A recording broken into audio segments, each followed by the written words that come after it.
PhD के topic को लेके स्टूडेंट्स के अंदर बहुत कंफ्यूजन होता है कि हम पीएचडी का टॉपिक कैसे सेलेक्ट करें, रिसर्च प्रपोजल का टाइटल कैसे सेलेक्ट करें, हम क्या टॉपिक चूज करें अपने सब्जेक्ट में, या बहुत सारी इस तरह की छोटी छोटी क्वेरीज जो स्टूडेंट्स के मन में बहुत सारी होती हैं। तो इस तरह का सारी क्वेरीज का आंसर लेके मैं आपको इस वीडियो में आई हूँ कि आप पीएचडी के टॉपिक को किस तरीके से सेलेक्ट करें।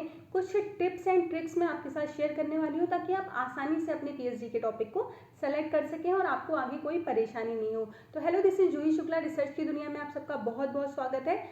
पीएचडी से रिलेटेड हर तरह के वीडियोस को मैं इस चैनल पे बनाती हूँ, तो आप मेरे चैनल को फॉलो कर सकते हैं अगर आप पीएचडी कर रहे हैं या फिर पीएचडी करने जा रहे हैं। तो चलिए देख लेते हैं कि आज का वीडियो हमारा है कि किस तरीके से हम अपने पीएचडी के टाइटल को सेलेक्ट करें, यानी कि कुछ टिप्स एंड ट्रिक्स जिसकी वजह से आप आसानी से अपने पीएचडी के टॉपिक को सेलेक्ट कर सकें। सबसे पहले यहाँ पे मैं एक कन्फ्यूजन स्टूडेंट्स का दूर करना चाहूँगी कि आप जो भी पीएचडी के लिए टाइटल लेते हैं या फिर पीएचडी के लिए टॉपिक लेते हैं, आप जिस सब्जेक्ट में करने जा रहे हो, जिस टॉपिक पे करने जा रहे हो, आपसे रिसर्च प्रपोजल जो आपसे मांगा जाता है वो research proposal just for a formality होता है। ये बिल्कुल भी मैटर नहीं करता है कि आपने जो रिसर्च प्रपोजल दिया है एडमिशन के टाइम वही आपका पीएचडी का टाइटल होगा, यानी कि पीएचडी का मेन टॉपिक होगा। तो इस चीज़ को लेके आप कंफ्यूज होना बिल्कुल बंद कर दो कि आपने जो पीएचडी रिसर्च प्रपोजल के टाइम पे आपने टॉपिक दे दिया है वही उसी टॉपिक पे आपको अपनी पीएचडी लिखनी है या फिर पीएचडी पे काम करना है। तो इस चीज़ को आप कंफ्यूज मत होइए। आप अपने टॉपिक को बदल सकते हो। आपने जो रिसर्च प्रपोजल में दिया है जरूरी नहीं है कि आप उस पर काम करो, आप उसको चेंज कर सकते हो। तो चलिए बात कर लेते हैं हम कुछ टिप्स एंड ट्रिक्स की।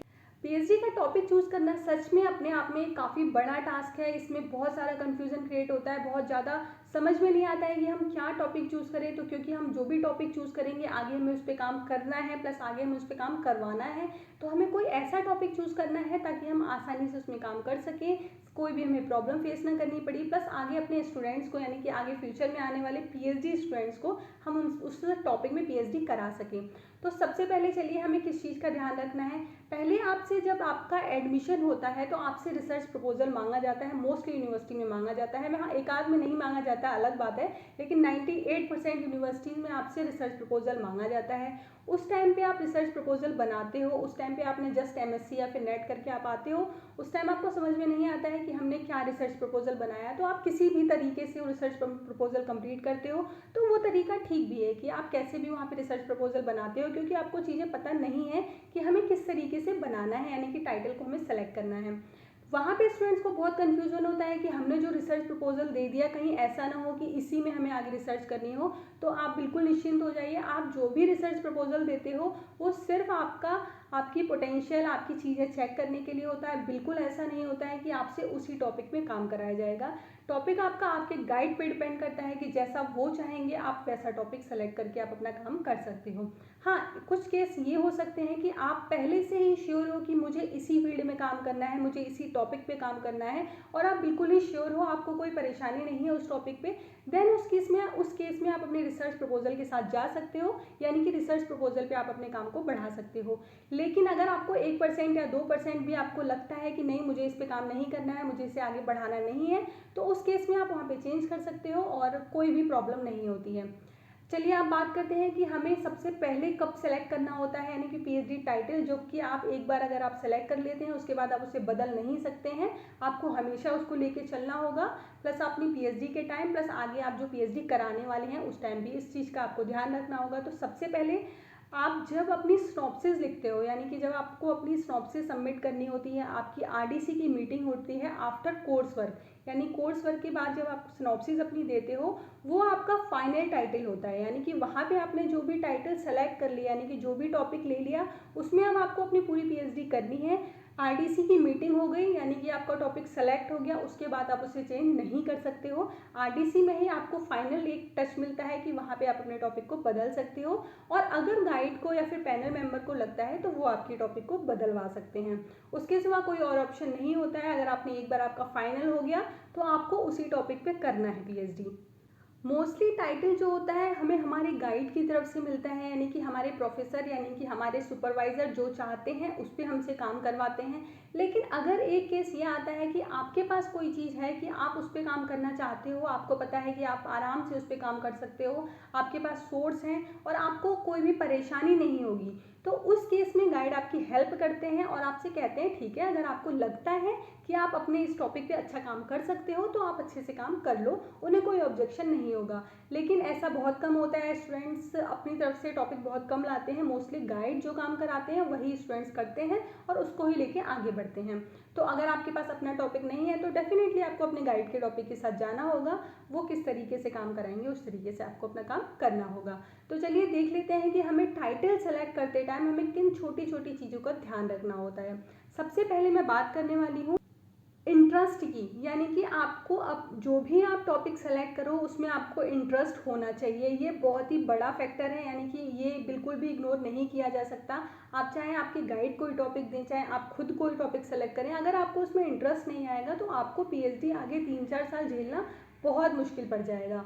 फिर आप काम तो कर लोगे किसी तरह से, लेकिन आप करा नहीं पाओगे, आप अच्छे से काम करा नहीं पाओगे। तो इस चीज़ का आपको बहुत ध्यान रखना है कि आप जो भी टॉपिक सेलेक्ट करो उसमें आपका इंटरेस्ट होना चाहिए। थोड़ा बहुत ही इंटरेस्ट तो शुरुआत में, बाद में काम करते करते अच्छा इंटरेस्ट आ जाता है, लेकिन शुरुआत में थोड़ा बहुत इंटरेस्ट उसमें होना चाहिए। नंबर 2 पे मैं बात करूँगी कि आपके पास डेटा यानी कि लिटरेचर कितना अवेलेबल है, यानी जो भी आप टॉपिक चूज़ कर रहे हो उसमें आप पहले कितना काम हो चुका है, क्या काम हो रहा है, कहाँ पे काम हो रहा है, किस तरीके से काम हो रहा है और आगे आप क्या काम कर सकते हो। तो इस चीज़ का भी ध्यान रखना बहुत ज़रूरी है कि लिटरेचर होना चाहिए। अगर लिटरेचर नहीं होगा तो आप कहाँ से अपने काम को समझोगे, कहाँ से आप अपने काम को पढ़ोगे। जब तक आप अच्छे से समझोगे नहीं, पढ़ोगे नहीं, किसी चीज़ की बेसिक नहीं पता करोगे, तब तक आप उस काम को आगे नहीं बढ़ा सकते हो, और बढ़ाते हो तो बहुत सारी परेशानियाँ फेस करनी पड़ेंगी। नेक्स्ट मैं बात करूँगी कि आपको ये सेलेक्ट करना होगा शुरू में ही कि आपको अपना काम एक्सपेरिमेंटल करना है या फिर आपको अपना काम थ्योरेटिकल करना है। आर्ट्स वाले सब्जेक्ट, कॉमर्स सब्जेक्ट, ये लोगों का काम तो अलग होता है, लेकिन जो साइंस बैकग्राउंड से हैं उनको ये चीज़ स्पेशली ध्यान रखना होगा कि आपको अपना काम किस में करना है, कि यानी थ्योरेटिकल करना है या आपको एक्सपेरिमेंटल करना है। एक्सपेरिमेंटल करना है तो आपकी लैब फैसिलिटी क्या है, आपके गाइड का कोलैबोरेशन कहाँ पे है, आप कहाँ पे काम करोगे, आप जो भी मैटर लोगे वो कहाँ और कितने कॉस्टली मिलेंगे, आपकी पॉकेट अलाउ करेगी कि नहीं करेगी, ये सारी छोटी चीज़ें आपको ध्यान में रखनी होगी। ऐसा नहीं हो कि आपने एक्सपेरिमेंटल काम ले लिया और आपका जो एक एक मटेरियल आ रहा है वो 50-50 हज़ार का, 1-1 लाख का आ रहा है, तो फिर वो आप तो अलाउ वो नहीं कर सकते, आपकी पॉकेट अलाउ नहीं कर पाएगी। तो इस चीज़ का ध्यान रखना होगा कि आप जो भी एक्सपेरिमेंटल वर्क कर रहे हो, आपको जो भी मटेरियल की नीड होगी, आपके गाइड आपको कहाँ से और कैसे प्रोवाइड कराएंगे और किस तरीके से कराएंगे। तो इन छोटी चीज़ों का आपको ध्यान रखना बहुत ज़रूरी है। अगर थ्योरेटिकल काम कर रहे हो तो उसमें आपको कहाँ से डेटा मिलेगा, ये सारी छोटी छोटी चीज़ें आपको शुरू में देखना बहुत ज़रूरी होता है। अगर ये छोटी चीज़ें आप इग्नोर करोगे तो आपको आगे 3-4 साल पीएचडी में बहुत परेशानी हो सकती है। नेक्स्ट मैं बात करूँगी, कॉन्सेप्ट क्लियर होने चाहिए, यानी कि आप जो भी चीज़ ले रहे हो, यानी कि आप माना कि आप फिजिक्स से हो, आप साइंस के सब्जेक्ट फिजिक्स से हो, तो फिजिक्स में आपने अपना डिसाइड कर लिया है कि आप किस पे काम करोगे, आप नैनो टेक्नोलॉजी पे काम करोगे, आप सोलर पे काम करोगे, या फिर आप सॉलिड स्टेट फिजिक्स पे काम करोगे या मेडिकल फिजिक्स पे काम करोगे। तो आपको ये क्लियर होना चाहिए कि आपको किस पे काम करना है। ऐसा नहीं होना चाहिए कि अभी 1 महीने तो मेरा मन नैनो टेक्नोलॉजी में लगा, उसके बाद अगला 1 महीने का मन मेरा सोलर पे लग रहा है, उसके बाद मेरा मेडिकल फिजिक्स में आ गया। तो ऐसी कंडीशन नहीं होनी चाहिए। एक तरह शुरुआत से ही एक चीज़ फोकस करके रखो कि मुझे अगर नैनो पे काम करना है तो मैं नैनो पे ही काम करूँगी या नैनो पे ही काम करूँगा, या फिर मुझे सॉलिड या किसी और फील्ड में काम करना है तो उस पर ही काम करूँगा। फिजिक्स या कोई भी सब्जेक्ट को आप पर्टिकुलर टॉपिक लेना होता है। ऐसा नहीं होता है कि अगर आप माना फिजिक्स से हो, आप मैथ से हो, तो आप ये बोलो कि मैं मैथ से कर रहा हूँ, तो आपको उसके भी अंदर का एक बहुत छोटा सा स्पेसिफिक टॉपिक लेना होता है, उस पर आपको काम करना होता है। तो आप अपना टॉपिक क्लियर रखें कि आपको किस पे काम करना है, बहुत ज़्यादा कंफ्यूज नहीं रहें कि आप कभी इधर भाग रहे हो कभी उधर भाग रहे हो। इससे आपका टाइम बहुत ख़राब होता है, प्लस आप बहुत ज़्यादा परेशान हो जाते हो कि हम क्या करें, हमें तो समझ में ही नहीं आ रहा है। तो इसलिए आप टॉपिक पहले ही क्लियर कर दो कि मुझे नैनो पे काम करना है, कि मुझे सोलर पे काम करना है, या जिस टॉपिक पे काम करना है वो आपका पहले ही क्लियर होना चाहिए। अगला मैं बात करूँगी कि गाइड विल गाइड यू, यानी कि आपके जो सुपरवाइज़र हैं वो आपको गाइड करें। आप ऐसा टॉपिक चूज़ करो जिसमें वो आपको आसानी से गाइड कर सकें, क्योंकि अगर आपके सुपरवाइज़र आपको गाइड नहीं कर पा रहे हैं तो उस केस में आपको प्रॉब्लम फेस करनी पड़ सकती है। अगर आपने ऐसा टॉपिक चूज़ कर लिया, क्योंकि देखिए सुपरवाइज़र मना आपसे बिल्कुल नहीं करेगा कि आप अगर किसी चीज़ पे काम करा रहे हैं तो वो आपसे ये नहीं कहेंगे कि तुम इसी पे काम करो, ऐसा कुछ नहीं होता है। अगर आप कुछ अलग लेके आते हैं तो वो आपको परमिशन देते हैं कि ठीक है, अगर तुम्हें अलग में इंटरेस्ट है तो तुम अलग में कर सकते हो, लेकिन उस केस में आपको परेशानी हो सकती है अगर आपकी गाइड आपकी हेल्प नहीं कर रहा है। अगर आप गाइड के टॉपिक पे काम करते हैं तो वो आपकी हेल्प करेंगे, आपको यहाँ पे गाइड का बहुत ज़्यादा इंपॉर्टेंट रोल होता है, क्योंकि उनके एक तो उनकी अच्छी खासी जान पहचान होती है और हर जगह से उनका क्वालिफिकेशन होता है, बहुत सारी यूनिवर्सिटीज़ में वो लोगों को जानते हैं जहाँ पे वो आपका काम को अच्छे से करा सकते हैं। तो इस चीज़ को आप ध्यान रखिएगा कि आपकी गाइड आपकी हेल्प कर सकें, आप ऐसा टॉपिक को चूज़ करिएगा। अगर आप कुछ डिफरेंट चूज़ करते हैं तो फिर वो आप अपने पूरे खुद के ऊपर चूज़ कीजिएगा कि सारी चीज़ें, अगर कोई भी प्रॉब्लम आती है तो आप उसे झेल सकें और उसे आप फेस कर सकें। नेक्स्ट मैं बात करूँगी लैब कि आपकी जो भी आप अगर एक्सपेरिमेंटल काम करना चाहते हो तो आपकी लैब कहाँ पे है, यानी कि आप किसी सिटी में रहते हो तो आपको ऐसा तो नहीं है कि बार बार दूसरी सिटी में जाना पड़ रहा हो, तो इससे आपका काफ़ी ज़्यादा खर्चा हो सकता है और आपके पॉकेट पे भार पड़ सकता है। तो इस चीज़ का आपको ध्यान रखना होगा कि आपकी लैब कहाँ पे है, लैब में काम कैसा होता है, लैब किस तरीके से है, लैब के कैसे पेपर पब्लिश हो रहे हैं, इन सारी चीज़ों का आपको ध्यान रखना होगा। मनी का भी आपको ध्यान रखना होगा। रीज़न इज़ दैट कि अगर आप एक्सपेरिमेंटल काम करते हो, आपको कोई एपरेटस की नीड है, आपको किसी मटेरियल की नीड है, तो वो आप कहाँ से करोगे, क्योंकि जो भी एक्सपेरिमेंटल वर्क होते हैं, स्पेशली मैं साइंस फील्ड की बात कर रही हूँ, तो वो काफ़ी कॉस्टली आते हैं। तो स्टूडेंट के ऊपर वो काफ़ी ज़्यादा वर्डन ना पड़े, इस चीज़ का हमें ध्यान रखना पड़ेगा कि हमें काम कैसे कराना है, गाइड हमारी कैसे उसकी हेल्प कर सकते हैं। अगर आप गाइड से रिलेटेड टॉपिक लेते हो तो वो आपको डेफिनेटली पूरी हेल्प कर देते हैं, आपको मटेरियल ढूंढने में, आपका या जो भी आपको अगर कोई भी फंडिंग की प्रॉब्लम होती है तो वो सॉल्व कर सकते हैं। लेकिन अगर आपने खुद का टॉपिक चूज़ किया है तो सारा फंड का खर्चा आपका खुद का होगा, यानी कि आपको खुद करना होगा। तो इस चीज़ का आप ध्यान रखिएगा कि आपको किस तरीके से काम करना है।